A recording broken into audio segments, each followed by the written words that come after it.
दोस्तों जय मसीह की। उम्मीद करते हैं आप लोग अच्छे होंगे, भले चंगे स्वस्थ होंगे।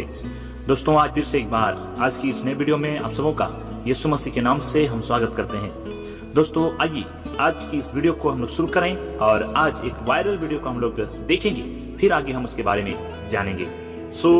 आइए हम देख लेते हैं। रायपुर प्रवास पर शंकराचार्य स्वामी निष्कांत सरस्वती आए और बड़ा बयान उनका सामने आया। वे कह रहे हैं, स्वामी निष्कांत सरस्वती का यह दावा है कि ईसा मसीह हिंदू हैं, 10 साल तक भारत में रहे हैं, 3 साल पुरी में बिताए हैं, पुरी के शंकराचार्य से उनका संपर्क था, वैष्णव सिद्धांत के अनुयायी थे ईसा मसीह।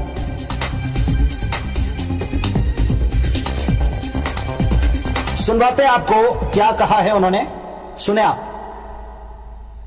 अर्थात ऐतिहासिक धरातल पर विचार करें तो मोहम्मद साहब के पूर्वज भी सनातनी वैदिक और हिंदू ही सिद्ध होते हैं। ईसा मसीह जी के पूर्वज भी सनातनी वैदिक और हिंदू ही सिद्ध होते हैं। से एक बार पुनः सुनिए। अर्थात ऐतिहासिक धरातल पर विचार करें तो मोहम्मद साहब के पूर्वज भी सनातनी वैदिक और हिंदू ही सिद्ध होते हैं। ईसा मसीह जी के पूर्वज भी सनातनी वैदिक और हिंदू ही सिद्ध होते हैं। मेरे प्रियो, आपने वीडियो में क्या देखा? दोस्तों ये वीडियो पिछले दिनों में छत्तीसगढ़ के रायपुर से ये वीडियो वायरल हुआ था, जो कि आज भी आप YouTube में पाएंगे और आपने शायद देखा भी होगा। मेरे प्रियो, इस वीडियो में हम क्या देख पा रहे हैं? जो एक बाबा है वो क्या कह रहे हैं? पहली बात वो कह रहे हैं कि ईसा मसीह हिंदू थे। मेरे प्रियो, यदि आप यीशु मसीह को ग्रहण किए हैं, आप उसके वचनों को पढ़ रहे हैं, तो आपको पता होगा क्या वो हिंदू थे? जी नहीं दोस्तों।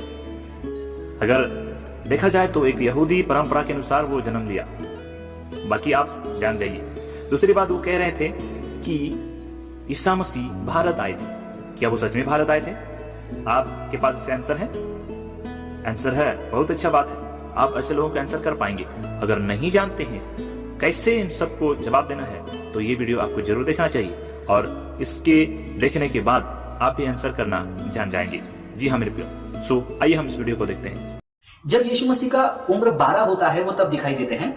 फिर उसके बाद सीधा वो 30वें उम्र में जब बपतिस्मा लेते हैं सेवा शुरू करने के लिए, वहां पर दिखाई देते हैं। तो 12 से लेकर 30 लगभग 17 से 18 साल यीशु मसीह का जिंदगी कैसा था? यीशु मसीह कहां गए थे? यीशु मसीह ने क्या किया? ये सवाल बहुत सारे लोगों के मन में आया और ये सवाल को ढूंढने के लिए शुरू कर दिया। शायद आपके मन में भी ये सवाल आया होगा कि यीशु कहां गए थे। मेरे मन में भी ये सवाल आया था। तो सवाल गलत नहीं है, लेकिन कुछ लोगों ने यह कहना शुरू कर दिया कि यीशु मसीह भारत आए थे और कश्मीर आए थे। क्यों आए थे? घूमने के लिए? जी नहीं। उनका कहना है कि यीशु मसीह भारतीय गुरुओं से और संतों से शिक्षा लेने के लिए भारत आए थे। यीशु एजुकेशन, शिक्षा के लिए भारत आए। वो कहते हैं कि यीशु मसीह ने भारतीय गुरुओं से, संतों से और बाबाओं से प्रवचन कैसे देना है वो सीखा, शास्त्रों को सीखा, वेदों को सीखा, ज्ञान वाले बातों को सीखा और वो अपने प्रदेश लौटकर यहाँ पर जो वेद, शास्त्र, ज्ञान, प्रवचन सीखा, वहां पर अपने लोगों को सिखाया और चेलों को भी सिखाया।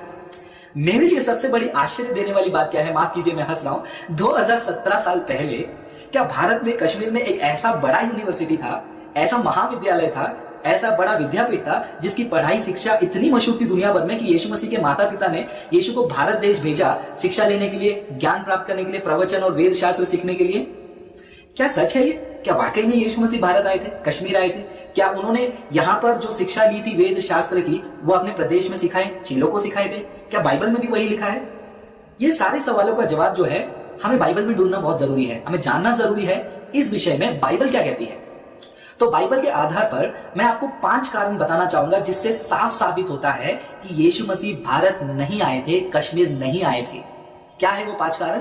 पहला कारण, यहूदियों की एक प्रथा थी, जो व्यक्ति जो भी व्यापार करता था अपने बेटों को वो सिखाता था। उदाहरण के तौर पर अगर कोई लकड़े का काम करता था, सुतार का काम करता था, तो अपने बेटों को वो सिखाता था।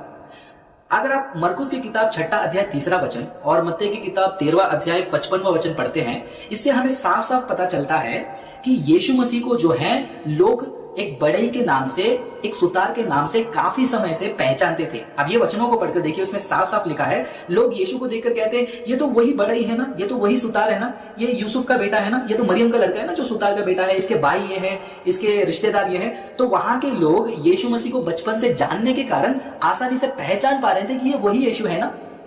तो पहले पॉइंट में मैं आपको यह बताना चाहूंगा कि उस समय के लोग यीशु मसीह को बचपन से जानते थे और उसकी पहचान क्या है करके हमने ये वचन में देख लिया। इससे साफ साबित होता है कि यीशु मसीह कश्मीर नहीं आए, यीशु मसीह भारत देश नहीं आए। दूसरी बात, अगर आप लूका की किताब 4 अध्याय 16 वचन पढ़ेंगे, उसमें आपको और भी सफाई से पता चलेगा। उसमें लिखा है रीति के अनुसार, यानी कि हमेशा की तरह यीशु मसीह भवन में गया। ये कैसे संभव है? अगर यीशु मसीह 12 से लेकर 30 उम्र यानी कि 17 से 18 साल उन्होंने अपना बचपन और थोड़ा सा जवानी का समय भारत में बिताया होता, तो हमेशा की तरह भवन कैसे जा सकते थे? सोचने वाली बात है। और उसी वचन में लिखा है कि यीशु मसीह का पालन पोषण जो है वो नासरत में हुआ।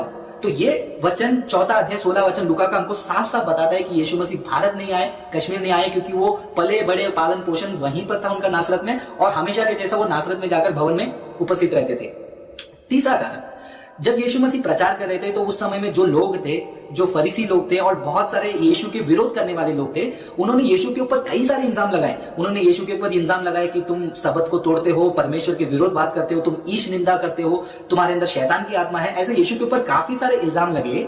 लेकिन एक चीज आप देखिए कि चारों समाचार की किताब में ऐसा कोई भी इल्जाम यीशु मसीह के ऊपर लगा नहीं कि तुम दूसरे प्रदेश के और दूसरे शास्त्र के शिक्षा को तुम यहां पर बांट रहे हो। तो देखिए, उनके विरोध करने वालों ने भी कभी उनको ये चीजों के ऊपर इल्जाम नहीं लगाया, दोष नहीं लगाया कि तुम भारत से सीखे हुए मंत्र को, श्लोका को और ज्ञान को, प्रवचन को तुम यहां पर बांटते हो करके। इससे साफ साबित होता है कि यीशु मसीह भारत भी नहीं आए। ये मेरा तीसरा पॉइंट है। चौथा पॉइंट, अब यीशु मसीह के बारे में अगर आप देखोगे तो यीशु मसीह पुराने नियम में, तोरा में, भजन संहिता में और भविष्यद्वक्ताओं की किताब में बहुत ही निपुण थे। आज के जमाने में स्कॉलर्स, जो उस्ताद जो हैं, पुराना नियम, इब्रानी जबान, तोरा और ये भविष्यद्वक्ताओं की किताब को जांचने के लिए सालों बिता देते हैं। लेकिन यीशु मसीह का जो ज्ञान था तोरा से और पुराने नियम से इतना ज्यादा था, तो हमें सोचने में मजबूर करता है, क्या वाकई में यीशु मसीह भारत में से शिक्षा लिए? अगर यीशु मसीह भारत में शिक्षा लिए तो भारत के वेद शास्त्र में से कभी भी एक भी बार उन्होंने कोई भी वचन, कोई भी शास्त्र, कोई भी श्लोका मंत्र को क्यों नहीं बोला? क्यों यीशु मसीह के प्रचार में वो हमेशा पुराने नियम को ही कोट करते थे, पुराने नियम से ही बात करते थे? और मैं आपको ये चीज बताना चाहूंगा दोस्तों कि ये जो यहूदी लोग हैं बहुत ही स्मार्ट है, वो बहुत ही निपुण है। वो आप किस तरीके से बात करते हैं उससे भी पहचान लेते हैं आप कहां के हो। जब यीशु मसीह को पकड़ के ले गए तो पतरस डर के भाग रहे थे, तो कुछ लोग खड़े थे, उन्होंने सीधा पतरस को देखकर क्या कहा, तुम्हारी बात करने के तरीके से हमको लगता है कि तुम उसके साथ हो। देखो कितने निपुण है वो बात करने के तरीके से भी उनको पता चल जाता है। यदि यीशु भारत आए होते 17-18 साल, थोड़ा समय नहीं होता है दोस्तों, 17-18 साल में यीशु मसीह का बात करने का तरीका भी बदला होगा। यीशु मसीह पूरे के पूरे जो है वो यहूदियों का रीति रिवाजों को वो करते आते थे, पुराने नियम के बलिदानों को, पुराने नियम के त्योहारों को, फसल को सब फॉलो करते थे। लेकिन एक भी बार भारत देश में सीखे हुए कोई भी कार्य को उन्होंने फॉलो क्यों नहीं किया? तो कहीं पर भी ऐसा प्रूफ नहीं है कि यीशु मसीह ने भारत में से शिक्षा ली और वहां पर शिक्षा दिए, कभी भी भारतीय वेद को उन्होंने कोट नहीं किया। ये मेरा चौथा पॉइंट है। भारत का थोड़ा तो स्वाद होना चाहिए, वहां पर जाने के बाद कुछ भी नहीं है।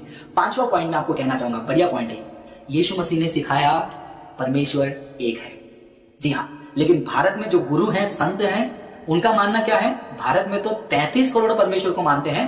भारत में गुरुओं को और लोगों का मानना है कि खुदा ने कुदरत को बनाया, कुदरत ही खुदा है, आप भी खुदा हो सकते हैं। तो यहाँ पर देखिए, खुदा का जो नजरिया है, परमेश्वर को जो जानने का ज्ञान है, वो बिल्कुल अलग है यहूदियों से। परमेश्वर यीशु मसीह जो सिखाते थे वो अलग था, और जो भारत देश के गुरु जो मानते हैं वो अलग है। तो ये 5 पॉइंट से मैं आपको साफ साबित कर चुका हूं कि यीशु मसीह भारत नहीं आए थे। पहला पॉइंट, यहूदी लोग और वहां के नासरत के लोग यीशु मसीह को पहचानते थे उनके व्यापार से, उनके परिवार से। दूसरा पॉइंट, हमेशा की तरह यीशु मसीह भवन में जाया करते थे और उनका पालन पोषण वहीं पर हुआ था। तीसरा पॉइंट, यीशु मसीह के दिनों में लोगों ने उनको बहुत सारे चीजों से दोष लगाया, लेकिन कभी भी दूसरे प्रदेश के ज्ञान के बारे में शिक्षा देने के दोष में उनको कभी नहीं खड़ा किया। चौथा, यीशु मसीह हमेशा शास्त्र के नाम पे पुराने नियम से ही उन्होंने बातें बताई, ना कि दूसरे शास्त्र, दूसरे वेद, दूसरे देश से। और पांचवा पॉइंट, यीशु मसीह ने सिखाया एक परमेश्वर है, लेकिन भारत के गुरु संत मानते हैं कि बहुत सारे खुदा हैं, 33 करोड़ है, आप भी खुदा बन सकते हैं, मैं भी खुदा बन सकता हूं। क्यों ये झूठ फैल रहे हैं? बाइबल में हम पढ़ते हैं कि झूठों का पिता कौन है? शैतान है। वो चाहता है कि किसी भी हालत में हम रास्ता भटक जाएं, क्योंकि ये जितने भी लोग आते हैं कहते हैं यीशु नबी है, यीशु शैतान का भाई है, और यीशु एक अच्छे टीचर है। वो भारत आए थे, कश्मीर गए थे, तिब्बत गए थे, ग्रेट ब्रिटेन गए थे। वो सारी चीज ये कहना चाहते हैं कि यीशु एक व्यक्ति थे, सिर्फ नबी के रूप में, शिक्षक के रूप में, गुरु के रूप में, लेकिन खुदा नहीं। क्योंकि शैतान भी यही चाहता है कि आप अपना विश्वास छोड़ दें। जिस समय आप विश्वास छोड़ दोगे कि यीशु खुदा नहीं है करके, उस समय शैतान का पूरा काम हो गया। लेकिन हमारा परमेश्वर बहुत महान है, उनका सत्य हमेशा अटल है, उनका वचन हमेशा अटल है, वो हमेशा अंधकार के ऊपर प्रबल होते हैं। और दोस्तों, अगर आपके मन में कभी भी ऐसा कोई सवाल आए तो आप तुरंत निर्णय नहीं लीजिए, आप बाइबल को खोलिए, आप बाइबल को पढ़िए, प्रार्थना कीजिए, पवित्र आत्मा का सहायता मांगिए, सारे झूठ दूर हो जाएंगे, सत्य को जानिए और सत्य आपको छुड़ाएगा। यीशु ही खुदा